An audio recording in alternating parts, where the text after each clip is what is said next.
साधना का स्वरूप है अनन्य चिंतन, अखंड तैल धारावत निरंतर भजन, सातु दीर्घ काल निरंतर सत्कार सेवितो दृढ़ भूमि। जो बहुत काल तक आदर सहित निरंतर नाम जप करता है, भगवत चिंतन करता है, वो सिद्ध हो जाता है, दृढ़ भूमि।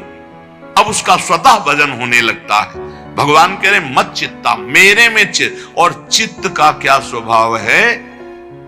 जहां हम स्वीकृति करते हैं उसी का चिंतन करता है। जैसे हमने स्वीकृति कर लिया कि मैं पुरुष हूं, अब स्वाभाविक चिंतन बन रहा है, मुझे देखना है, मुझे खाना है, मुझे भोगना है, मुझे करना है, मैं। अब वो अहम सहित पूरी चिंतन वृत्ति इसी में लगी रहती है। बोले भजन नहीं होता, क्यों? क्योंकि स्वीकृति गलत है। अभी स्वीकृति हो गई मैं प्रियाजू का, अब स्वीकृति में बार बार आने लगा हमारी श्यामाजू, हमारी लाडली जो, हमारी प्रियाजू, उनके सिवा कोई हमारा, चिंतन बदलने लगा। अरे निर्लज्ज, तुझे लाज नहीं आती अपने इस दुर्लभ कृपा पात्र देह को विषयों में नष्ट करने से? अरे छिन छिन नाम उच्चार, राधा राधा राधा राधा, सब काम बन जाएगा, सब बाधाएं नष्ट हो जाएंगी। जिते विनायक शुभ शुभ विघ्न करे नहीं कोई, विघ्न करे नहीं कोई, डरे कलिकाल कष्ट भय, हरे सकल संताप, हरसि हरि नाम जपत जय। प्रतिपल तू नाम जप, कोई भी बड़े से बड़ा विघ्नकारी अनिष्ट तेरा मंगल नहीं कर सकता। जिसकी जिह्वा पर नाम है तो जिते विनायक शुभ शुभ विघ्न करे नहीं कोई, क्योंकि बहुत बड़ा रक्षक नाम जिह्वा पे विराजमान है, बहुत बड़ा पहरेदार नाम है, अंगरक्षक है। नाम पाहरू दिवस निश, रात दिन जो नाम जप करते हैं उनको किसी अन्य के भरोसे, अन्य के आश्रय, अन्य की आशा पूर्ति की चाह छोड़ देनी चाहिए। तभी वो अनन्य निष्ठा वाला ये अनुभव कर पाएगा कि हर समय प्रभु हमारी रक्षा करते हैं। जो नाम जप करते हैं हर समय प्रभु रक्षा करते हैं। उपासक सोता है और प्रभु जागकर उसकी रक्षा करते हैं। गोस्वामी तुलसीदास जी की रामचरितमानस की कृति को गंगा जी में प्रवाहित करने के लिए दो ईर्ष्यालु गए तो देखा कि दरवाजे पर श्याम गौर जोरी राम लक्ष्मण जी धनुष बिल्कुल प्रत्यंचा खींचे हुए खड़े, भयभीत होकर दूसरे दरवाजे वहां भी देखा। भक्त चैन से सोता है और भगवान जागकर उसकी रक्षा करते हैं।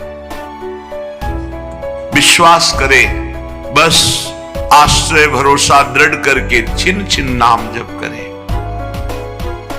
नाम जप अगर जीवन में नहीं है तो जीवन व्यर्थ का जीवन है। छल कपट करके रुपया कमा लो, तुम्हारे किसी काम रुपया नहीं आएगा। खाओगे तो रोटी दाल ही, रुपया तो खाओगे नहीं। और भगवान चराचर को भोजन दे रहे हैं, कोई ऐसा नहीं कि भूखा हो। जो दो रोटी में तृप्त हो जाता है उससे दो रोटी देते हैं, जिसे 2 कुंतल चाहिए उसे 2 कुंतल का आहार देते हैं। भगवान सबको आहार देते हैं। अगर तुम मनुष्य शरीर धारण करके केवल आहार और भोग और रुपया पैसा मान प्रतिष्ठा में जीवन नष्ट कर दिया तो क्या दुर्लभता रही इस मनुष्य जीवन की। 84 लाख योनियां, ये निद्रा भय आहार मैथुन सबके है। फिर कहा गया बड़े भाग मानुष तन पावा, शुर दुर्लभ सदग्रंथन गावा, साधन धाम मोक्ष कर द्वारा, पाए न जे परलोक सम्हारा। बड़ा दुर्लभ, देव दुर्लभ मनुष्य शरीर है सबका। जितने मानव देह धारण किए बड़ा देव दुर्लभ, क्योंकि इससे आप जितनी ऊंचाई पर चढ़ना चाहें चढ़ सकते हैं, जितना नीचे गिरना चाहें गिर सकते हैं। लेकिन अन्य योनियों में कर्म के परिणाम रूप उच्च नीच गतियां होती हैं। वो नवीन कर्म नहीं कर सकते, आप नवीन कर्म कर सकते हैं।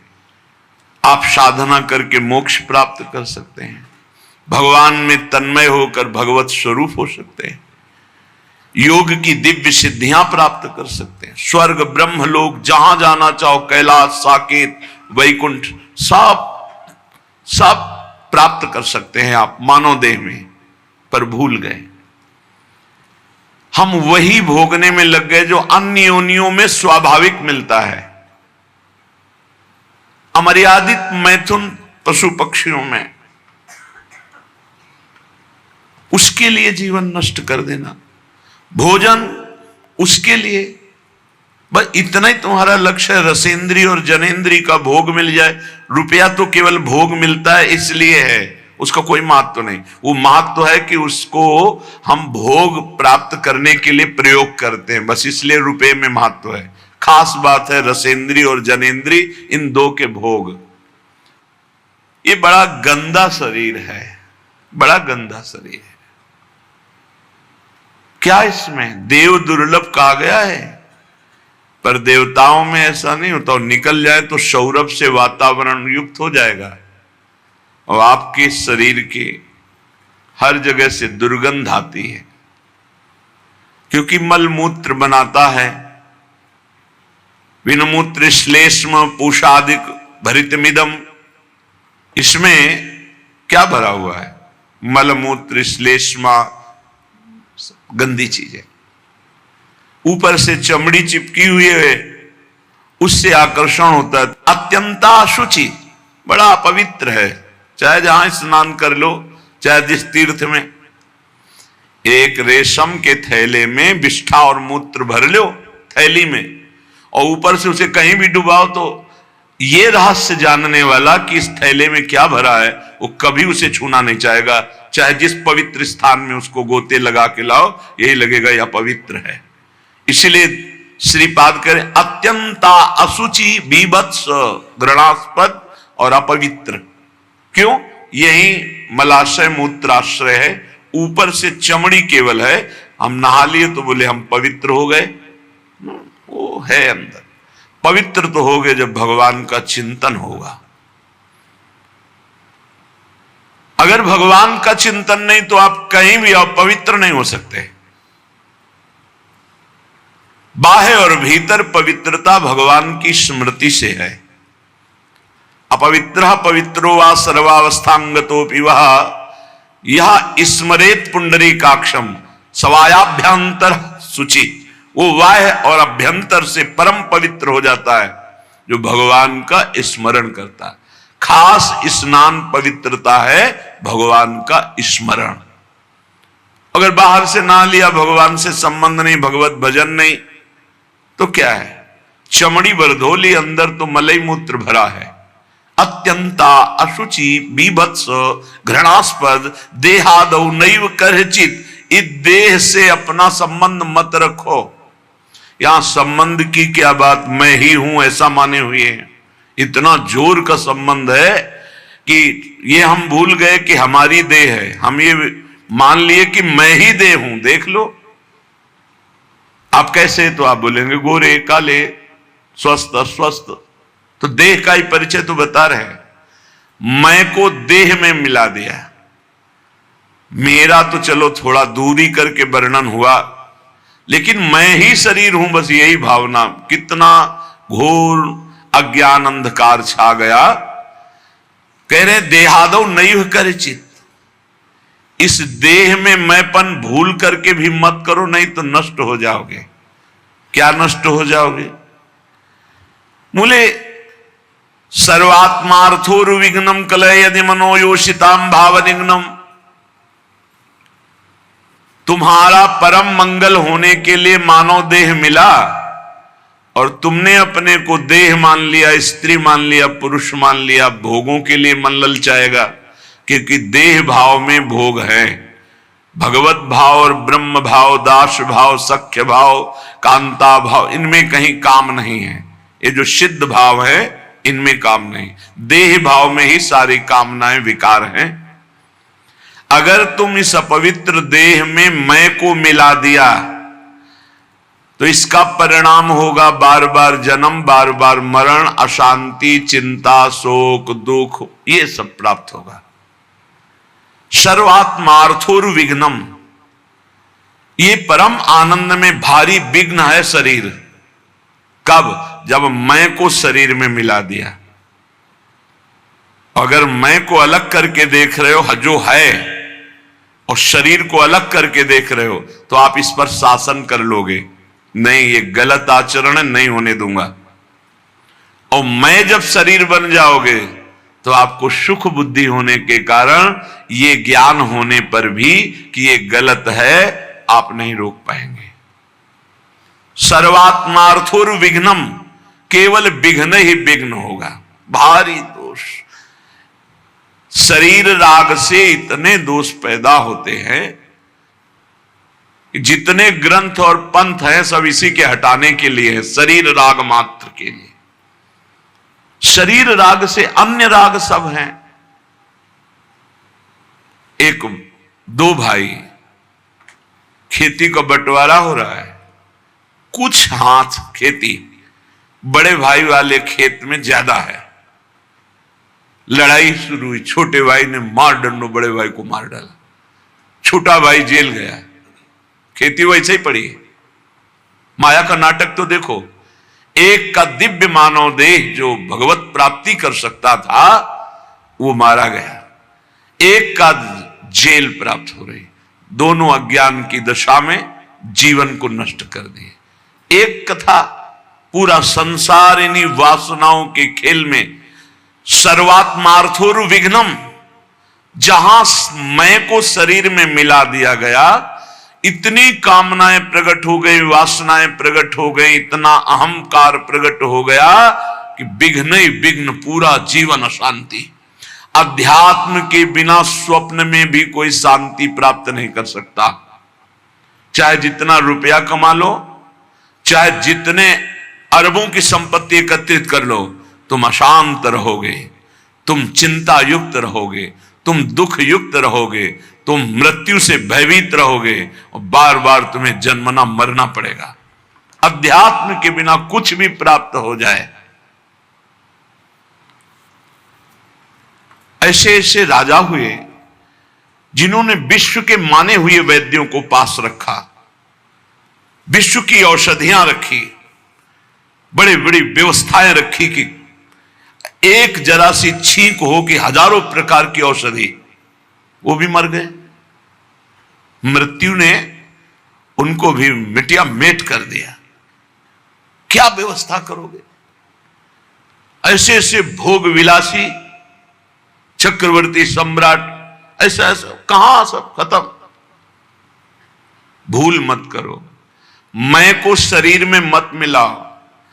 ये जो मिल गया है इसी को हटाना है। जड़ चेतने ग्रंथि पड़ गई, यद्यपि मृषा छूटति कठिनाई। निघ्न दुष्टेन्द्रियाणि प्रसभ मुदय भांज युद्यतामर्ष दंडई। तुम अपनी इंद्रियों को दुलार करके उनके प्रसन्न करने के लिए उनको छूट दे देते हो, जाओ भोगो, वही तुम्हारे को बंधन प्राप्त कराती है। यद्यपि मृषा छूटति कठिनाई, जलन पैदा की। ऐसा क्यों किया? कभी नहीं करूंगा, फिर वही अज्ञान, बार बार नहीं करूंगा और बार बार वही करते। फिर भगवान दंड विधान कर देते हैं। एक दो बार तुमसे गलती हुई, क्षमा याचना की, या बहुत गलतियां हो गई, सत्संग सुना, बुद्धि पवित्र हो रही, अब लो नशानी अब ना नशइयो, तो भगवान कृपालु है, वो कह रहे अहम त्वाम सर्व पापेभ्यो मोक्षयिष्यामि मा शुचः। मैं तुम्हें पवित्र कर दूंगा, सारे पाप नष्ट कर दूंगा, अब तो होश में चलो। नहीं, निघ्न दुष्टेन्द्रियाणि, ये दुष्ट इंद्रिया बार बार जीव को घसीट करके भोगों में डाल देती। तो क्या करें? गुस्सा करो इन इंद्रियों के ऊपर, अनुमति मत दो, इनको दंड दो, उपवास करो, नाम का दंड दो, खूब नाम जप करो, परेशानी पैदा, परिक्रमा लगा, निकल जाओ गिरिराज जी की परिक्रमा में, 5-7 घंटे नाम जप करते हुए पूरी परिक्रमा, आराम आराम से, दौड़ने की जरूरत नहीं, 5-7 घंटे में आराम आराम से नाम जप कर देखो। अगर तुम्हारा उसी समय दिमाग परिवर्तन ना होने लगे तो बताना। ऐसा बगीचा है संसार कि इसका मनोरंजन करने का मन हो ही जाता है, और जो मनोरंजन में फंसा हो आज तक नहीं निकल पाया। जब से सृष्टि हुई आज तक इस जादू के बगीचे से नहीं निकल पाया। कहीं न कहीं वो कंचन, कामिनी, कीर्ति, कहीं न कहीं वो फंसा मिलेगा। अगर आप इसे मैं को शरीर से हटा दें तो आप जीत जाए। जब तक अपने को पुरुष स्त्री मानेंगे, मैं को शरीर में मिलाए रखे, तब तक कुछ भी साधन कर लो, सवाल हल नहीं होगा। और यह होता है स्वीकृति से। स्वीकृति से बड़ा परिवर्तन सूक्ष्म शरीर पर पड़ता है आपकी स्वीकृति का। जैसे हम पहले सन्यास में थे तो स्वीकृति हो गई कि अब सन्यासी, तो स्वप्न में अपने को सन्यासी ही देखते थे। अब जब स्वीकृति हुई मैं श्री जी के चरणों का दास, अब स्वीकृति, तो इस सूक्ष्म शरीर स्वप्न में यही दर्शन कराता है। जब स्वीकृति हुई मैं श्री जी की सहचरी, तो उस स्वीकृति में ना ये भेष होगा, ना पुरुष शरीर होगा, वही स्वीकृति। स्वीकृति कर लिया मैं स्त्री मैं पुरुष, इसी स्वीकृति में सारे दोष बैठे हुए हैं। स्वीकृति कर लिया मैं प्रभु का दास, इसी स्वीकृति में आपको निर्दोष करने की सामर्थ्य मिलेगी। पूर्ण निर्दोष अवस्था इसी में। आपकी स्वीकृति कमजोर है। आपसे एक शब्द में कहें तो पूरा खेल स्वीकृति का है। वेदांत केवल तुम्हारी स्वीकृति को बदलता है। कौन हो तुम? बोले तुम ब्रह्म हो, तत्त्वमसि। तत् वह जो परमात्मा तत्व है, त्वम असि तुम ही हो। स्वीकृति करो। बोले अहम ब्रह्मास्मि, अहम ब्रह्मास्मि, मैं ब्रह्म हूं। स्वीकृति तो बोले अहम ब्रह्मास्मि, अहम ब्रह्मास्मि। तो क्या हुआ? बोले ब्रह्मविद ब्रह्मवि भवति, वो ब्रह्म हो गया। मैं पुरुष में स्त्री तो भोगी हो गया। नारकी गतियों को प्राप्त कराने वाली चेष्टाएं शुरू हो गई। खास बात समझनी, मैं को शरीर में स्थापित करना दुर्गति का कारण है। मैं को ब्रह्म में, मैं को भगवान के चरणों में, नाम में, रूप में, लीला में, धाम में स्थापित करना। मैं प्रभु का दास हूं इसलिए अपने स्वामी का हर समय नाम जप करता हूं। मैं प्रभु का दास हूं इसलिए हर चेष्टा अपने प्रभु की प्रसन्नता के लेकर बदल गया, जीवन बदल गया। जब हम प्रभु के चरणारविंद की शुद्ध शरणागति स्वीकार कर लेते हैं तो हर विधान बड़ा मंगलमय होने लगता है। एक बार गीता वाटिका गोरखपुर में अखंड नाम संकीर्तन चल रहा था। पूज्य भाई जी श्री हनुमान प्रसाद पोद्दार जी महाराज की कृपा से बहुत ही मांगलिक दिन कट रहे थे। भगवत चर्चा हो रही, अखंड नाम कीर्तन हो रहा, बड़े बड़े महापुरुष आ रहे हैं। तो बहुत से संत महात्मा भी वहीं विराजमान थे। पूरा मांगलिक, एक मिनट भी कहीं 24 घंटे में कोई प्रपंच वार्ता नहीं। गीता वाटिका में पूज्य बाबा, राधा बाबा और भाई जी महाराज। रात का समय 50 फूस की झोपड़ियां बनाई गई थी जिनमें बड़े बड़े संत महात्मा आकर रुके हुए थे। तो लालटेन टंगी थी। लालटेन से कब क्या कैसा हुआ, घटना कैसे घटी, झोपड़ी में लालटेन टंगी है, तो कैसे क्या हुआ कि वो लालटेन गिरी, तेल फैला, उसमें आग फैली, वो झोपड़ी में लगी, एक झोपड़ी से दूसरी झोपड़ी, और सब संत महात्मा साधक झोपड़ियों में शयन कर हाहाकार मच गया। जल्दी जल्दी जो निकल पाए नहीं, कूद करके लोग कंबल हाथ से ढक कर जो सो रहे थे उनको उठाकर बाहर लाए। बड़ा हाहाकार मच गया। प्रचंड अग्निदेव ने रूप धारण किया, सब झोपड़ी तंबू सब खाक हो गई, राख हो गई, बहुत सी सामग्री बोल। अब जो संसारिक लोग हैं, भक्ति के आकर्षण से आए हुए हैं, उनका देखो कीर्तन और भक्ति का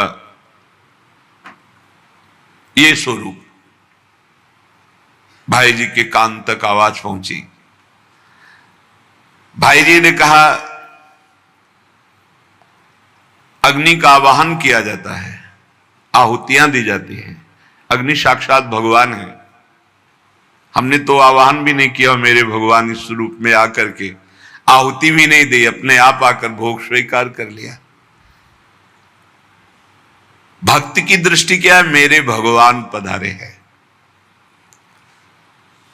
भाई जी ने कहा कि कल जो आग लगी, तुम लोगों को आग दिखाई दे रही, मेरे को मेरे भगवान दिखाई दे रहे हैं। मुझे स्पष्ट दिखाई दे रहा, मेरे कीर्तन, मेरे भगवत चर्चा करने से भगवान अग्नि रूप धारण करके आनंद उल्लास से युक्त होकर के ये भोग स्वीकार किया। मुझे इस घटना में भगवान की कृपा दिखाई दे रही कि भगवान ने किसी का एक रोम भी नहीं झुलसाया, नहीं तो बहुतों के शरीर पूरे हो सकते थे, एक भी व्यक्ति नहीं मरा।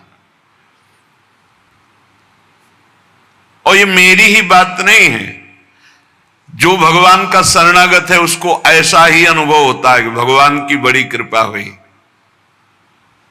नामदेव जी महाराज की कुटिया में आग लग गई, पूरा घर जल रहा था।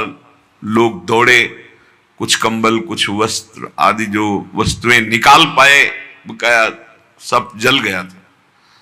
नामदेव जी कीर्तन में मगन थे, कहीं एकांत में जब आए तो लोगों ने कहा बड़ी मुश्किल से ये वस्तुएं बचा पाए, और तो सब जल। तो उनका अरे भगवान आए मेरे घर और हमें तो स्वागत करना चाहिए आपने, और वस्तुएं निकाल, वो सब वस्तुएं उठा के आए। वो जो आग शांत जैसी हो रही थी, फिर धुआं उठा, फिर आग लगी, फिर वो भी जल गई। गांव के लोगों ने कहा क्या इनका दिमाग, और नाच रहे, मेरे भगवान अग्नि रूप में आए, सब भगवान की वस्तु भगवान ने स्वीकार कर ली। आह कितनी कृपा। सर्दी का समय था, आधी रात के बाद उसी राख में लेटे भगवान ने स्वयं गरुण जी के द्वारा मंगाए हुई दिव्य दिव्य लताएं औषधियों से ऐसा सुगंधित, पूरा वातावरण सुगंधित। लोग सुबह आए, देखे नामदेव जी की सुंदर कुटिया बनी हुई, और सौरभ से वो भगवान स्वयं, और भगवान ने अपना ऊपरी वस्त्र से नामदेव जी को उड़ा दिया था। उससे जान गए थे कि सब भगवान का किया हुआ है। दोनों में राजी हैं, आग रूप में आए, भस्म कर दिया, जय हो। आप आकर के ऐसा निर्माण, जय हो आपकी, जोई जोई प्यारो करे सोई। लोगों ने कहा महाराज रातों रात इतना सुंदर तरण का महल बन गया एकदम, और इतनी सुगंधित, इतना आकर्षण, हम भी बनवाना चाहते हैं। बोले हाँ, हमारा कारीगर बड़ा महंगा है। कितना रुपया लेगा? बोले जितना है सब जला दो, उसके बाद वो आएगा। अपने घर फूंक तमाशा देखे तब हमारा कारीगर आता है, एक भी नहीं बचना चाहिए। आसक्ति और राग का विषय। भाई जी महाराज बोले जो उपासक सर्वतोभावेन भगवान को समर्पित है, चाहे वो भक्त हो या ज्ञानी हो, वो हर घटना में निश्चल और भगवत कृपा को देखता रहता है, और वास्तविक भगवत कृपा होती है।